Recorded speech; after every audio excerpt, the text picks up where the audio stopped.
FIR challenge করে হাইকোর্টে অভিজিৎ গঙ্গোপাধ্যায় মামলা দায়ের করার অনুমতি বিচারপতি জয় সেনগুপ্তের আগামীকাল শুনানির সম্ভাবনা রয়েছে। মনোনয়নের দিন গন্ডগোলের জেরে অভিজিতের বিরুদ্ধে এফআইআর দায়ের করা হয়। এফআইআর চ্যালেঞ্জ করে এবার হাইকোর্টে অভিজিৎ গঙ্গোপাধ্যায় মামলা দায়ের করার অনুমতি বিচারপতি জয় সেনগুপ্তের আগামীকাল শুনানির সম্ভাবনা রয়েছে।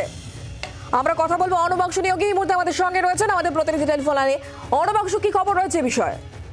দেখো, এবার কলকাতা হাইকোর্টে বিচার পেতে মামলা করলেন প্রাক্তন বিচারপতি অভিজিৎ গঙ্গোপাধ্যায়। তিনি তমলুকের প্রার্থী, তার বিরুদ্ধে একটি মামলা হয়েছে। সেই মামলা থেকে তিনি চাইছেন অব্যাহতি, সেই কারণেই মামলাটি আর্জি করেছেন এবং সেই মামলাটি দায়ের হয়েছে আগামীকাল শুনানির সম্ভাবনা রয়েছে।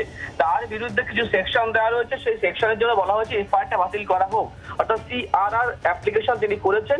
সুতরাং আগামীকালকে তার আইনজীবী দৃষ্টি আকর্ষণ করে দ্রুত শুনানি আবেদন করতে পারেন এবং আগামীকাল এই মামলা শুনানি হতে পারে বলেও সম্ভাবনা রয়েছে।